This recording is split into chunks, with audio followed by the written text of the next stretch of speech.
Welcome to Stack Kings Live, NFL Edition, Week 11. We got a big show today, a lot of great picks. We're going to go right into the bye weeks. I know there's some bye weeks, so we're going to let you guys know about that. What do you got, Frank? Yeah, if I call your attention to the left side of the screen here, we have some buys. First, we have the Baltimore Ravens, followed by the Dallas Cowboys, Jacksonville Jaguars, and the New York Jets. Week 12 next week will be the final weeks of buys. Can't wait to get those over with, man. Yeah, absolutely. Going right into the injury report, we got some injuries to update you guys on early week this week, but we got Ryan Tannehill will start Thursday versus Buffalo. He's got a shoulder injury.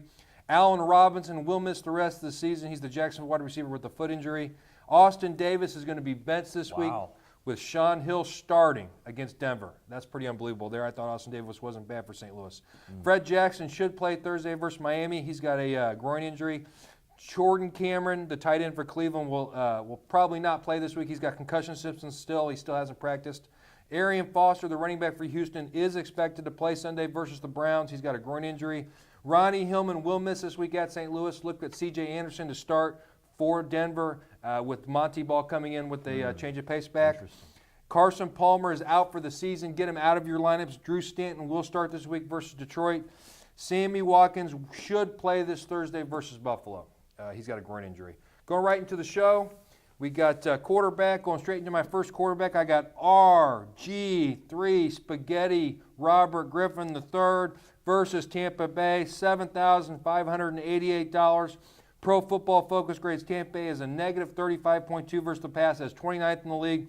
They also grade Tampa Bay as a negative 36.6 versus the run. That's 32nd last in the league. That means Tampa Bay's defense is putrid, absolutely horrendous. 18 for 28 is what Robert Griffin was last week in Week 10. 1 TD, 90 quarterback rating, 7 rushing attempts. I want to point that out. 7 rushing attempts in Week 10. He might be coming back, getting his legs going again. He's thrown the ball 917 times in his career with a QB rating of 91.8. That's really impressive. You look at Peyton Manning, he had an 85.8 rating in his first 5 years in the league. So you've got to like what Robert Griffin has done so far. I know he's had injuries with his knee and in and out of the lineup, but I really think he's still got something. I think he's got a great matchup this week against Tampa Bay, and I expect him to have at least 250 yards and 2 TDs. And at $7,588, that's a steal. You know, RG3 was one of my picks for one of my sleepers, so I'm glad you mentioned him. I'm going to stay in the same game, but I'm going to go on the other side. There's no question Tampa Bay has struggled defensively this year, but they do have some weapons on the offensive side of the ball, and I'm going to go with their signal caller, Josh McCown, this week at Washington Redskins. He's priced at 9.4K. When it comes to value, or more precisely, the amount of coin that you're going to have to expend per StatKings.com fantasy point, you have to go with Josh McCown. He's probably your best bet this week. The statistical trends are in his favor. You know, have you ever seen Rocky IV? The guy kind of looks like Dolph Lundgren a bit. He's markedly slimmer, and he's got that country boy Texas accent on his palate. But I'll tell you what, Josh McCown, he had a decent game last week, completed 27 of 43 passes for 301 yards, 2 touchdowns, 2 interceptions, a decent outing. He added 5 carries for a team-high 39 rushing yards, cementing a 21.9 Stat Kings output. Not bad. In Week 3, or his first start since Week 3, rather, McCown, he connected with 6 different receivers, including touchdown passes to Mike Evans, who I picked last week, and Austin Seferian-Jenkins. So he was getting the ball. He's moving it around a little bit. I like that a lot. So he does have some weapons around him. And you have Washington on the other side, Tony, surrendered the third most StatKings.com fantasy points to signal callers so far this year. They've been bad. Not to mention the second worst pass coverage rating, courtesy of ProFootballFocus.com. So thus, statistically speaking, McCown, he's probably going to put up maybe 15 or 16 points. I think that's realistic to expect. But when you start weighing out how much output you're going to get for the value, for the money, I think that McCown could pose a better value than a lot of the high-priced quarterbacks I'm about to mention now. So you have some passers to download to your Football Self hard drive this week for Week 11. You have Aaron Rodgers versus Philly, again, another high-priced quarterback. Great matchup. Tom Brady in Indianapolis, Peyton Manning in St. Louis. Yep. How could you go wrong there? No. Drew Brees opposite Cincinnati. Phillip Rivers, I look for him to bounce back against Oakland. He played them earlier in the year and scored at least 20 StatKings.com fantasy points. As always, Andrew Luck. Can't go wrong there. And you already mentioned one of my dark horses, RG3. The other guy I like is Matt Ryan at Carolina. Maybe he can bounce back. I like all those picks. Breeze has got a good matchup against Cincinnati. I just want to point out that the Washington-Tampa Bay game, if it's snowing or there's any sort of really bad weather, I would point. axe these guys from Sure. good weather. I'd go with them. Bad weather, I would axe them. That's just a because great it's point. hard to throw in the snow. So Great point, Tony. moving on to running back, I have Brandon Oliver, the San Diego product, versus Oakland, $9,308. Pro Football Focus grades Oakland at a negative 24.7 versus the run. That's 25th in the league. That's not good. San Diego's a 10-point favorite with a 45 over-under, so they really like San Diego in this game. Oakland has the worst offense in the league. That's worse than Jacksonville and the Jets. They're rated a negative 96.6. They've put one of the worst teams ever on the field this year. The Raiders have in their football career. So I can't like them at all. I think they're going to get absolutely buried. Ryan Matthews is back this week, but let me say he's made out of duct tape and balsa wood. He's never been able to stay healthy in his life. He runs and literally hurts his shoulder most of the time. I just don't like him to stay healthy, and I think he might get 5 to 6 touches this week. But they're gonna slowly put him back in the game. I think San Diego rides Oliver this week. They get a big lead, and they have him a big second half, and I think he's a really good value. I also want to point out that he averaged 5.3 yards a carry in his 2 home games this year versus Kansas City and the Jets. The Jets have a good run defense. Kansas City's not bad either. So I really think he's got some skills, and I like Oliver this week for at least 100 total yards and a TD. And I don't think you can expect the Chargers to, right from the gate, pound Ryan Matthews after his injury. I think they'll probably take it easy for a couple weeks, so I think Oliver could see some time. On the my pick, I have Terrence West, who's one of the heads of that 3-headed monster in Cleveland. For the elusive second taking price of $7K, Tony, Terrence West could very well be the best play for the money come Week 11, at least when it comes to running backs against the Houston Texans, who have allowed the 10th most StatKings.com fantasy points to opposing running backs this year, including the second worst run defense rating according to ProFootballFocus.com. So I can understand your worries when you're talking about that tandem backfield. You're thinking, oh gosh, is it going to be is it going to be Ben Tate? Is it going to be Crowell? Is it going to be Terrence West? Well, I think Terrence West is your best bet this week. He out-carried the other guys 26 to their 10 and 12 in his last start last week. I think he has solidified his eminence in that crowded backfield in Cleveland, and you just have too many holes that are going to be opened up against Houston. And also consider this: Houston has a pretty good pass rush. They do. So Cleveland's probably going to rely on the run, if I had to guess. So and Hoyer's been good this year. I mean, he throws the ball downfield, gets those safeties back, so I think that should help the run game, and has for the most of the year. I think they got Josh Gordon back next week. They're going to ride him, but until then, I think the run game should be big this week. I think West is a rather sleepy play for Week 11, but there are other guys I like who, in comparison, you'll probably see and hear more readily throughout the week as we approach Sunday. Mark Ingram opposite Cincy matches up well. Marshawn Lynch at Kansas City had a big game last week. Last 2 weeks he's done very well, actually. Ahmad Bradshaw against New England. Giovanni Bernard at New Orleans. Le'Veon Bell at Tennessee. And Alfred Morris versus Tampa. But I also want to give a couple of sleepers. You have Frank Gore, who matches up well this week, and Ryan Matthews, but I don't know how much time he's going to get, but the price is there. So a couple sleepers there. Price is nice on Matthews. I just don't think he's going to get that much touches. The thing to watch about Giovanni Bernard is let's make sure he's playing this week. I think he's still got that injury, so if he's in the lineup, I think he's a great play this week, definitely, versus New Orleans. Moving on to wide receiver, I have Emmanuel Sanders at St. Louis, $13,149. I think this is the perfect week to start this guy. Let me explain. He's been a beast on turf this year. He's playing on turf this week at St. Louis. He's averaged 8 receptions, 112 yards in 3 games on turf. Pro Football Focus grade St. Louis is a negative 24.8 against the pass. That's 25th in the league. It's not good. Demaryius Thomas on grass this year has been much better than on turf. He's averaging 120 yards on grass, 94 yards on turf, so he's not really a fan of turf. Julius Thomas is not a fan of turf as well. He's averaged 31 yards a game on turf compared to 53 on grass. So I really think Emmanuel Sanders will solidify himself as one of the best options for Manning this week on turf at St. Louis. I think that speed's going to help. I like him for 100 yards and a TD. 7 receptions. You really can't go wrong with just about any Denver Broncos receiver the way that Peyton Manning and the Denver offense has played the last couple of weeks. So I think that's a good pick. He's actually one of my sleepers. So I'm glad you talked about him there. You got to hear a little bit about him. For my wide receiver, I have A.J. Green of the Cincinnati Bengals. He's going up against the New Orleans Saints. He's priced at $8.7K, about the lowest he's been all year. Those Cincy quarterback Andy Dalton was historically repugnant last week in windy conditions. Green did fail to successfully field a pair of catchable short passes. Though, in his defense, he was covered pretty tightly. Browns cornerback Joe Hayden played a dominant shutdown game. He did. While primarily matching up with Green, who at times showed visible frustration in that Bengals offense. It didn't help with Andy Dalton, probably didn't exude much confidence in that huddle.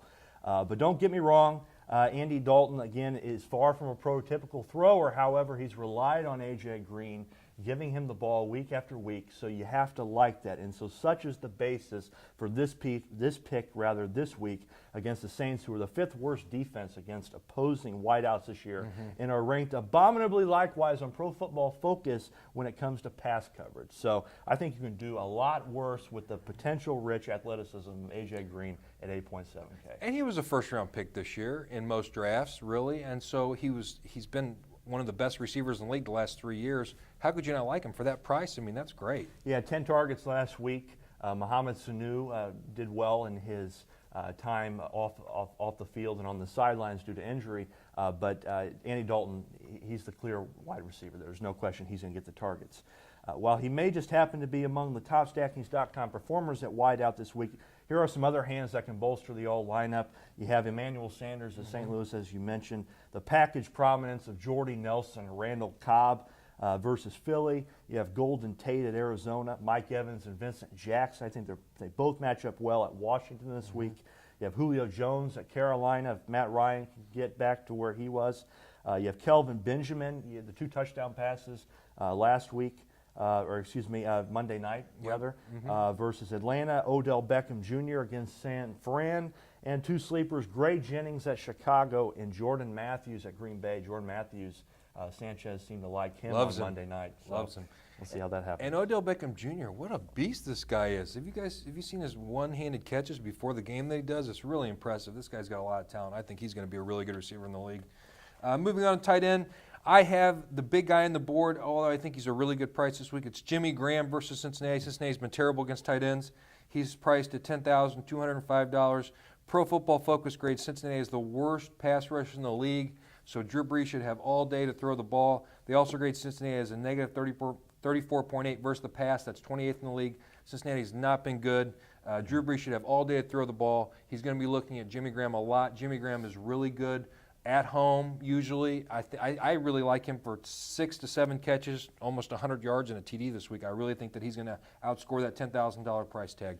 I'm telling you, we were on the same wavelength this week with Graham. He's also my pick. He's going up against the Bengals, who have ranked in the bottom half of the league against the pass this season, the 7th worst against opposing tight ends in Stackings.com fantasy points allowed, and the 6th worst in receptions conceded to the position. Have not been good against tight ends this year. I think the Graham Funk Railroad will have a very good fantasy output this week.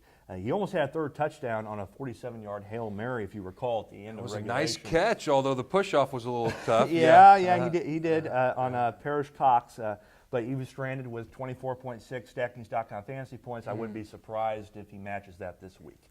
The Saints are 4-5 this year, if I recall, really leading the division, so I really think that they're going to turn it on now at home against Cincinnati. I like Drew Brees a lot as a starter, but I also think that Jimmy Graham is going to be a big week for him. So a couple other guys. I think Graham is the best player on the board when it comes to value, but there are some other tight ends that have favorable matchups, and one of them is Travis Kelce against Seattle this week. You have Rob Gronkowski at Indianapolis, Larry Donald against San Francisco, Dwayne Allen opposite New England, Antonio Gates versus Oakland, and my sleeper Delaney Walker against Pittsburgh. Let's see if he can get some catches. I like that. No shirt Gronkowski going for a big week again. He's going to have to play Andrew Luck, so it should be a back-and-forth shootout. I like him a lot this week. Colts have not been good against tight ends this year, so hopefully that swings in Gronkowski's favor. I agree. I completely agree. Going into kicker, I have Nick Novak. And, of course, who am I going to start him against? Oakland, the worst team in the league. $5,669. Nick Novak is a steal this week. San Diego, again, is a 10-point favorite with the 45 over-under. So they really like San Diego a lot to blow this game apart. I do too. I think Rivers off a bye with the little rest is going to be good. Oakland has the 26th worst defense in the league. Oakland is also giving up 28 points a game. That's 28th in the league. And they have the worst offense in the league at negative 96.6 according to Pro Football Focus. That's worse than the Jets and Jacksonville, as I said earlier. So I think this all spells trouble for Oakland. I think Nick Novak is in the red zone a lot. I like him for 10-plus points easy this week. I also like Novak. He's on my list of other available kickers this week. But I'm going to go with Brandon McManus, the Denver Broncos, for obvious reasons against the St. Louis Rams. 5.2K, so all the way down at the bottom. Nice. The StackKings.com list for potential kickers. I think that he poses a great value this week. In last week's drubbing of the Oakland Raiders by way of the Denver Broncos offense, McManus attempted multiple field goals. For just the second time this season, though, for the fourth time, he had at least 5 PATs. So I think that's going to be the case this week. He's going to be in the Denver Broncos are going to be in the red zone quite a bit. I think there's going to be a lot of scores. There's going to be a lot of PATs. Maybe he gets a field goal mixed in, and you're looking at a 10 or 11 fantasy point day. Plus, he's playing in the dome, which is nice, no wind. I mean, that's going to help him a lot. Sure. So I definitely love that pick. I really like that pick a lot. He's my second guy on the board after Novak. So. And I think McManus is more of a matchup playing streaming fantasy option this week for week 11. So there are some legs that I think are going to put up more fantasy points for you, but they're probably going to cost you, make you dig in deeper into your digital wallets. You have Cody Parkey, Green Bay. You have Shane Graham versus Cincy. Mason Crosby, who I picked last week, had a decent fantasy output against Philly. Nick Novak, as you mentioned, opposite Oakland. And my sleeper, Blair Walsh at Chicago. Nice. Blair Walsh, yeah, it's not bad. You look at the numbers, and it looks like a pretty good matchup for him this week. I agree. Moving on, defense, special teams. I'm going straight into it. Detroit at Arizona is my team. They're pretty pricey at $8,709, but I really like them this week. I'll tell you why. Carson Palmer's out for the year, which means Stanton's going to be starting. Arizona already grades out as negative 71.9, 26th in the league on offense. That's with Carson Palmer. Without Carson Palmer, who knows what could happen. Detroit is graded at a plus 65 defense. That's 4th in the league on defense. They also grade 3rd versus the run and 4th best pass rush, which should put a lot of pressure on the Stanton this week. I really love Detroit to keep this team below 10 points. They also have a really good rush offense. Detroit, that is, 8th best rush offense in the league. That should keep the clock moving. I think this is going to be a low-scoring game, and I really like Detroit to put up 10-plus StackKings fantasy points on defense. So that's an interesting play with matchups there, Tony. I like that a lot. Miami Dolphins versus the Buffalo Bills. That's who I picked this week. Miami Dolphins, 7.9K.